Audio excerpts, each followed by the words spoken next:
পাঁচটি সোনালী সময় আছে, যে সময়গুলো একজন মুমিনের জন্য, একজন ইমানদারের জন্য অত্যন্ত সুবর্ণ সুযোগ আল্লাহ সুবহানাহু ওয়া তাআলার কাছে তার চাওয়াগুলোকে পেশ করার জন্য, আল্লাহ সুবহানাহু ওয়া তাআলার কাছে নেক আমল করে কাছাকাছি যাওয়ার, আল্লাহ সুবহানাহু ওয়া তাআলাকে সন্তুষ্ট করার জন্য খুব মূল্যবান এই সময়গুলো। সেই সোনালী পাঁচটি সময় কখন? তার প্রথমটি হলো জোহরের সময়। মুসনাদে আহমদের এক হাদিসে বর্ণিত আছে, নবী সাল্লাল্লাহু আলাইহি ওয়াসাল্লাম জোহরের ফরজের আগে 4 রাকাত সুন্নাত সালাত নিয়মিত পড়তেন।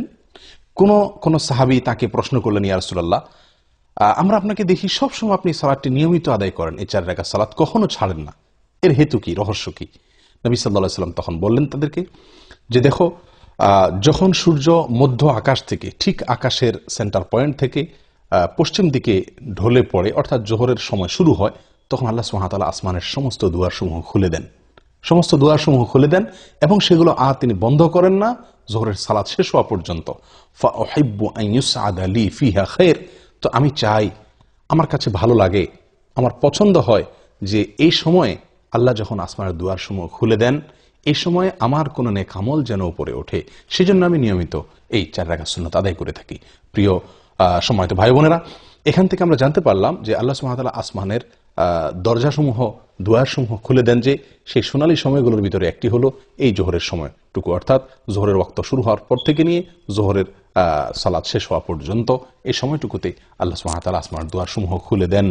এবং এর পাশাপাশি আমরা নিয়মিত হয়তো অনেকেই আলহামদুলিল্লাহ জোহরের রাতের এই সুন্নাত সালাত আদায় করি, কিন্তু হয়তো কয়জন লক্ষ্যই করি না আমরা যে এই সময়টুকু আসমান এর দরজাসমূহ আল্লাহ সুবহানাহু ওয়া তাআলা খুলে দেন। সেই কথা মাথায় রেখে যদি আমরা সালাত আদায় করি, এবং নবী সাল্লাল্লাহু আলাইহি সাল্লামের প্রিয় ছিল যে এই সময় কোনো নেক আমল যেন উপরে ওঠে, আর সেদিকে তাকায় যদি আমরা ওই 4 রাকাত সুন্নাত আদায় করি, নিঃসন্দেহে সেখানে ভিন্ন রকমের স্বাদ, ভিন্ন রকমের মাত্রা আমরা অনুভব করতে থাকবো। এগুলো এক সময় জোহরের সময় আল্লাহ সুবহানাহু ওয়া তাআলা আসমানের দুয়ারসমূহ খুলে দেন, যেটি মুসনাদে আহমদের হাদিসে বর্ণিত হয়েছে বিশুদ্ধ সূত্রে। নাম্বার 2, আযানের পরে, আযানের পরের যে সময়টুকু, আযানের পরপর কিছু সময়, এই সময়ও আল্লাহ সুবহানাহু ওয়া তাআলা আসমানের দুয়ারসমূহ খুলে দেন। নবী সাল্লাল্লাহু আলাইহি সাল্লাম থেকে বর্ণিত হয়েছে সহিহ তারগীব ওয়া তারহিবের ভিতরে এর হাদিস, তিনি ইরশাদ করেছেন, ইযা নুদিয়া বিস-সালাহ, যখন সালাতের জন্য আহ্বান করা হয়, আযান দেওয়া হয়, ফুতিহাত আবওয়াবুস সামা ওয়াস্তুজিবাদ দুআ, তখন আসমানের দুয়ারসমূহ খুলে দেওয়া হয় এবং বান্দার দোয়া কবুল করা হয়। দোয়ার নির্দিষ্ট কোনো পদ্ধতি, ধরা বাঁধা কোনো সিস্টেম এখানে বর্ণিত নাই, বরং মনের যে কোনো চাওয়াকে মনে মনে আল্লাহ সুবহানাহু ওয়া তাআলার কাছে পেশ করার জন্য মূল্যবান একটি সময় হলো এটি, অর্থাৎ আযানের পরবর্তী সময়টুকু। এটিও সোনালী 5টি সময়ের দ্বিতীয় এবং গুরুত্বপূর্ণ একটি সময়, আযানের পরবর্তী সময়টুকু। 3 নম্বর যে সময়টি সোনালী 5টি সময়ের ভিতরে, সেটি হলো এক সালাতের পরে অপর সালাতের জন্য যখন মানুষ অপেক্ষা করে, এই সময়টুকু, এটিও খুব গুরুত্বপূর্ণ একটি সময়। সূরা ইবনে মাজাহ হাদিসে বর্ণিত হয়ে আসছে, নবী সাল্লাল্লাহু আলাইহি সাল্লাম বলেন, আবশিরু আবশিরু হাযা রাব্বুকুম, তোমরা সুসংবাদ গ্রহণ করো, এই যে তোমাদের রব, কদ ফাতাহা বাবা মিন আবওয়াবিস সামা, আসমানের দুয়ারসমূহের মধ্যে থেকে একটি দরজা তিনি খুলে দিয়েছেন, এবং ইউবাহি বিকুমুল মালাইকা, তোমাদের নিয়ে ফেরেশতাদের সঙ্গে তিনি গর্ব করছেন, বলছেন যে দেখো, আমার বান্দারা আমার নির্ধারিত ফরজ সালাত আদায় করার পরে অন্য ফরজের জন্য তারা অপেক্ষা করছে। প্রিয় বন্ধু, তাহলে এক ফরজ আদায়ের পরে অন্য ফরজের জন্য যখন মানুষ অপেক্ষা থাকে, ওই সময় আল্লাহ সুবহানাহু ওয়া তাআলা আসমানের দুয়ার খুলে দেন। এটিও সোনালী সময়সমূহের মধ্যে থেকে একটি। নাম্বার 4, ভোর রাত বা রাতের শেষ প্রহর, এটি অত্যন্ত মূল্যবান সমূহের মধ্যে থেকে একটি। আল্লাহর কাছে বান্দার আরজি পেশ করার, আল্লাহর কাছে বান্দার চাওয়াগুলোকে উপস্থাপন করার, দোয়া করার অত্যন্ত মূল্যবান সময়, বলা যায় সবচেয়ে সেরা এবং শ্রেষ্ঠ সময়। নবী সাল্লাল্লাহু আলাইহি সাল্লাম ইরশাদ করেছেন, এই সময় আল্লাহ সুবহানাহু ওয়া তাআলা আসমানের দুয়ারসমূহকে খুলে দেন এবং একজন ঘোষণা দিতে থাকে, আছে কি কোনো প্রার্থনাকারী যে চাইবে, প্রার্থনা করবে, আল্লাহ তাআলা তার প্রার্থনা মঞ্জুর করবেন? আছে কি কোনো বিপদগ্রস্ত যে ব্যক্তি বিপদে পড়ে আছে, সে আল্লাহর কাছে মুক্তি চাইবে, আল্লাহ তাআলা তাকে মুক্তি দান করবেন? এভাবে যে কোনো মুসলিম এই সময় দোয়া করলে আল্লাহ তাআলা দোয়া কবুল করেন এবং আসমানের দুয়ারসমূহ খুলে দিয়ে রাখেন দোয়া কবুলের জন্য।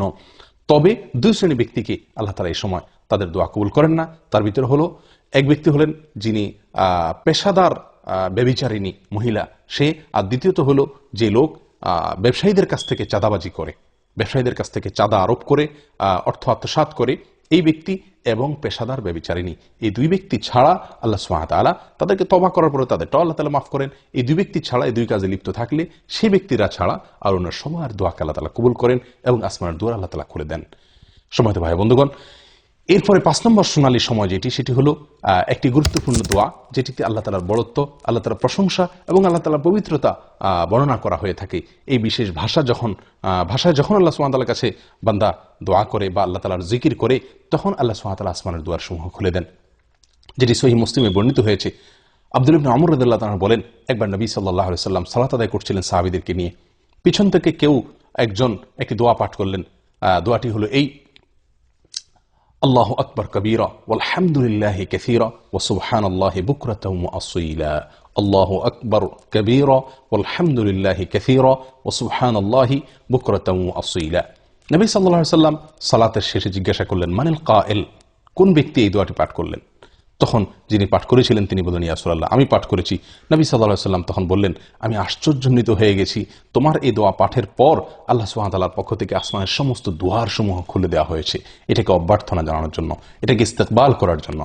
তখন আব্দুল্লাহ ইবনে আমর রাদিয়াল্লাহু তাআলা বলেন যে এরপর থেকে আমি আর কখনো এই দোয়া পাঠ ছাড়িনি। সলাতের বাইরে সবসময় দোয়া পাঠ করা যায়।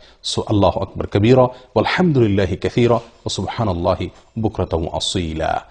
আমি আবারও সংক্ষেপে এই 5টি শোনার সময় আপনাদেরকে জানিয়ে দিচ্ছি। তার প্রথম হলো জোহরের সময়। জোহরের সময় শুরু হওয়ার পর থেকে নিয়ে জোহরের ফরজ সালাত শেষ হওয়া, জামাত শেষ হওয়া পর্যন্ত। আর দ্বিতীয়ত হলো আজান যখন দেওয়া হয় সালাতের, 5 ওয়াক্ত সালাতের আজানের পরবর্তী সময়টুকু। 3 নম্বর হলো এক সালাত পড়ার পরে মানুষ যখন অন্য সালাতের জন্য অপেক্ষমান থাকেন ওই সময়টুকু। নাম্বার 4 হলো ভোর রাতের সময়টুকু, রাতের শেষ প্রহর। নাম্বার 5 হলো আল্লাহ সুবহানাহু ওয়া তাআলার প্রশংসায়, তার গুণগানে এই বিশেষ বাক্য আল্লাহু আকবার কবীরা আলহামদুলিল্লাহি কাসীরা ওয়া সুবহানাল্লাহি বুকরাতাও ওয়া আসীলা, এটা যখন পাঠ করা হয়। আসুন এই 5টি সময়কে, মূল্যবান সময়গুলোকে কাজে লাগানোর চেষ্টা করি। জীবন খুবই সংক্ষিপ্ত, আল্লাহ সুবহানাহু ওয়া তাআলার কাছাকাছি যাওয়ার চেষ্টা করি, নিজের চাওয়াগুলোকে মঞ্জুর করানোর জন্য আপ্রাণ চেষ্টা করি। আল্লাহ তাআলা আমাদের সকলকে তৌফিক দান করেন। জাযাকুমুল্লাহু খাইর ওয়া আখিরু দাওয়ানা আলহামদুলিল্লাহি রাব্বিল আলামিন।